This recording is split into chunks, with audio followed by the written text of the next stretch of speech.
Welcome to MTG Friends. I'm Ryan. And I'm Josh. And in this episode, we're going to talk about the Zendikar Plane and all the cards that we think are super awesome in it, at least the ones so far. Now, Josh, what is a plane?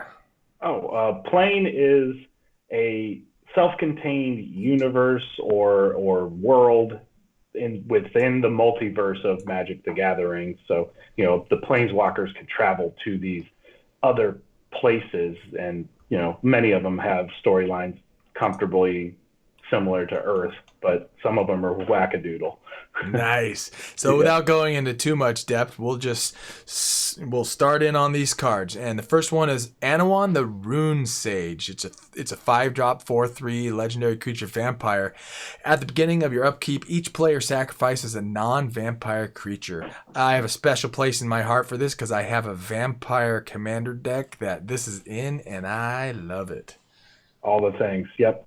And real quick, this is going to be just a quick gloss over a lot of the cards that we like from all of the Zendikar Plane. The sets that are going to be included here is Zendikar, Battle for Zendikar, Wolrdwake, Rise of Eldrazi, and the newest Zendikar Rising, where we return to the Zendikar Plane. Yep. So the next card we have is Archive Trap. It's awesome. If an opponent has searched his or her library this turn, you may pay 0 rather than the mana cost, and then target puts the top 13 cards of their library into their graveyard. Awesome mill card. Check out our mill episode. Then we have Avenger of Zendikar. Ooh. Yep. Yeah, this one is great. It's a 5/5 7-drop. It is, I believe, the strongest landfall card that's ever been printed. There is a new one in the Zendikar Rising that we're going to touch on a little bit later. This one is great. When Avenger of Zendikar enters the battlefield, put a 0/1 green plant creature token onto the battlefield for each land you control. And then this landfall mechanic. Whenever a land enters the battlefield under your control, you may put a 1/1 counter on each plant creature you control. I don't think we have to explain this card. It explains itself. So Bloodghast, it's a 2-drop in black. It's a 2/1. This one is a VIP of these sets because it is so well thought of, and it does have landfall. Bloodghast can't block. Bloodghast has haste as long as an opponent has 10 or less life. And with this landfall mechanic, whenever land enters the battlefield under your control, you may return Bloodghast from your graveyard to the battlefield. Man. Very sticky. Then we've got sticky. Butcher of Malakar, another vampire. Who made this list? I think I might have laid this list. But it's got flying, and whenever Butcher of Malakar or another creature you control is put into a graveyard from the battlefield, each opponent sacrifices a creature. It's mean. And then another mean card, Day of Judgment, destroy all creatures. Yep, for a 4-drop. Board wipes are always awesome. Oh yeah, and it's a weaker Wrath of God, of course, because it doesn't have the can't regenerate mechanic or part of it. But destroying all creatures for 4 is pretty groovy. And then this next one, of course, is a very large drop. Emrakul, the Aeons Torn for 15. It's a legendary creature, Eldrazi, and this thing is amazing. If you don't already know what this is, Emrakul, the Aeons can't be countered. When you cast Emrakul, take an extra turn after this one. Flying, protection from colored spells, Annihilator 6. Check out our Annihilator episode. When Emrakul is put into a graveyard from anywhere, its owner shuffles his or her graveyard into his or her library. So, Josh, this is I'm going to win the game now if it sticks. Oh, yeah, for sure. If you have the resources to set this up right, you've already won the game. Yes, you have. 95% of the time, people are just conceding. Oh, yes. And just moving right along, because that one doesn't really need any more explanation, is Eternity Vessel for 6. It's an artifact. Eternity Vessel enters the battlefield with X charge counters on it when X is your life total. And this landfall mechanic again, because landfall is part of the Zendikar mechanics. Whenever land enters the battlefield under your control, you may have your life total become the number of charge counters on Eternity Vessel. Wow. Especially great if you are also doing anything with Proliferate. Moving on, we've got Gideon, ally of Zendikar. awesome planeswalker. Mm-hmm. Until end of turn, you can have him be a 5/5 human soldier ally creature that's indestructible, that's still a planeswalker, and then prevent all damage that would be dealt to him. That's his +1 ability. His 0 ability is put a 2/2 white knight ally creature token onto the battlefield, and his -4 is you get an emblem, creatures you control get +1/+1. Mind you, he costs 4 and he starts with 4 loyalty counters, so you can just pop that as soon as you can use them. Oh and then after that, we've got my favorite. Your favorite. Jace the Mind Sculptor. Yes. His +2 is to look at the top card of target player's library. You may put that card on the bottom of that player's library. And then his 0 is draw 3 cards, then put 2 cards from your hand on top of your library in any order, just shuffling and filtering. And then -1 is return target creature to its owner's hand, which is silly for a -1. Yes, and -12, also further silly, exile all cards from target player's library, then that player shuffles his or her hand into his or her library, and he starts with 3 loyalty counters. So would you say that this is a broken card? I would say it's broken, but not as broken as some of the newer cards. But yeah, that's true. At least back then it was pretty broken. Great card. It's been reprinted to oblivion, but this thing is awesome. Yes. All right, next up is, a vampire. Kalatas, Blood Chief of Get. I don't know if I said that right. It's a 7-drop. I know him. I have a little bit of bias. This is also in my Vampire Commander deck. Legendary Vamp, where you can pay 3 and tap it to destroy target creature.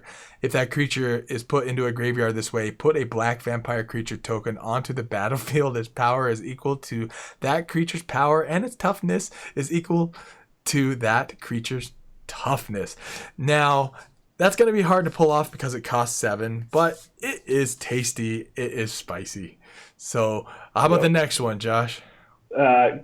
Colony Hydra, and its cost is really ridiculous, but its cost is reduced by 1 green for each green creature you control. It's an 8/8 with trample, and it can technically cost you nothing if you are running just a pure green deck.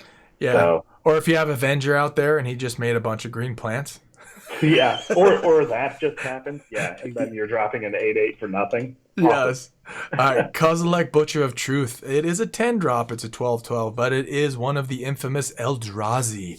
A legendary creature, Eldrazi. When you cast Kozilek, Butcher of Truth, draw 4 cards and Annihilator 4. Check out our Annihilator episode because Annihilator is a super splendid, awesome, disgusting mechanic. Yeah, and he's hard to get rid of too because when he dies, he goes, you shuffle your entire graveyard into the library. So, he's hard to get rid of on top of that. Yeah, and this... Then, go ahead. No, I was just thinking that maybe we should call this episode Vampires and Some Other Cards. Yes. All right. Now, this one is in Eldrazi Rising, Zendikar Rising, and I think it's of note. It's Nissa of Shadowed Bowels. It's Golgari colors, and it's got Landfall. This thing is incredible. We covered this in the spoilers episodes. Landfall, whenever a land enters the battlefield under your control, put a loyalty counter on Nissa of Shadowed Bowels. Its +1 is untapped target land you control. You may have it become a 3/3 elemental creature with haste and menace until end of turn. It's still a land. Now, its -5 is you may put a creature card with converted mana cost less than or equal to the number of lands you control onto the battlefield from your hand or graveyard with 2/1 counters on it. This thing for a 4-drop is super powerful. I mean, what do you think, Josh? I mean, I think if somebody's playing that on turn 4, it might make me ill. Yes. I will feel a pit just drop out in my stomach, Yeah, I think we're going to see that in Standard a lot. So Lotus Cobra is the next one. It's a 2-drop. This is a great card. It's Landfall. Whenever land enters the battlefield under your control, add 1 mana of any color. What a great 2-drop. It's fantastic. Yeah. It's amazing ramp early on. Oh, yes, it is. Now, this one's also a new one. It's Morag, Fury of Akume. It is a 6-drop, mind you, but it is got some crazy stats on it. Each creature you control gets +1/+0 for each time it has attacked this turn. And then the Landfall, which I think this is a second running to the best Landfall card ever printed.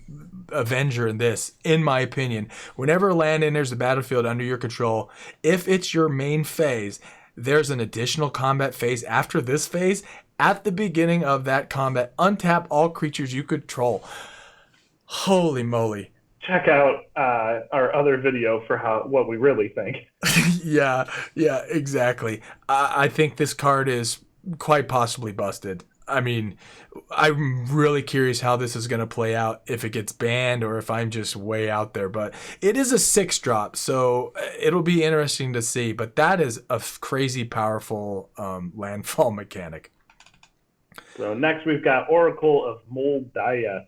Mm-hmm. You may play an additional land on each of your turns, and then you also can play with the top card of your library revealed, and you may play the top card of your library if it's a land. What a excellent ramp. Yeah, very much so. And we put this next one in mostly because of commander play. It's Seagate Restoration. It's one of those new modal cards.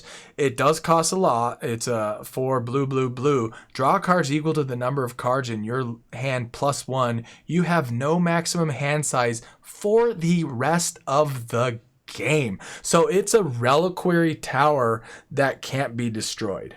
Yep. I mean, sticky. It's sticky, and not that this part matters, but it's one of those modal cards where it's a land on the other side. But this is bananas card. I think we're going to see this in people's commander decks.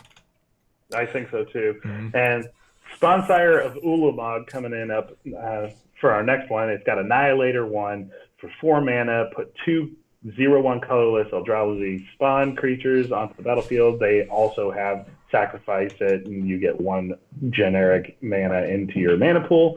And then for 20, cast any number of Eldrazi cards you own from outside the game without paying their mana cost. Yeah, like Emrakul, the Butcher, all of those. You're casting all of those without paying their cost. And the key is they're not just going to the battlefield, they're being cast. So you get all the extra bonuses. And we covered that in our Annihilator episode. Yep. So Stoneforge Mystic. When Stoneforge Mystic enters the battlefield, you may search your library for an equipment card, reveal it, put it into your hand, then shuffle your library. And then for 1 and 1 white, you may put an equipment card from your hand onto the battlefield. Now, mind you, this card itself only costs 2. So it's quick. It broke a lot of the game back in the day. Yep, and I believe is it still banned? It might be still banned in a few different things. Probably. And then next one is Thieving Skydiver for a 2-drop. This is a new card out of the new set. It is incredible. It's a kicker X. X can't be 0. Flying. When Thieving Skydiver enters the battlefield, if it was kicked, gain control of target artifact with converted mana cost X or less. If that artifact is an equipment, attach it to Thieving Skydiver. I mean, talk about some thievery, Josh. This thing is thievery. And it's a 2-drop, nice. So that's pretty amazing. You put this on your short list of predicted awesome cards. I did. So. I did. Speaking of awesome cards, go for it. Olamog, the Ceaseless Hunger. When you cast Olamog, the Ceaseless Hunger, exile 2 target permanents. It's indestructible, and when it attacks, the defending player exiles the top 20 cards of his or her library. It costs 10, and it is a 10/10. It's resource hungry, but it does something awesome. Yes, and last but not least on our list, we have another Eldrazi. We've got Olamog, the Infinite Gyre. When you cast Olamog, the Infinite Gyre. Destroy target permanent. Annihilator 4. It is also indestructible. And when it's put into the graveyard from anywhere, its owner shuffles his or her graveyard into their library. So it costs 11. It is also a 10/10. Those are just some big boys. Yes, they are. So this is our list of like the highlight cards out of all of those sets. We're interested to see what final cards get spoiled in the Zendikar Rising, but we wanted to share sort of all the cards that we think are super powerful and great in all of these sets in the Zendikar Plane. We're pretty happy about it. So if you want to be a friend of the gathering, make sure to hit that subscribe button, throw us a couple of likes around on some of our videos, and we'll see you next time. Next time.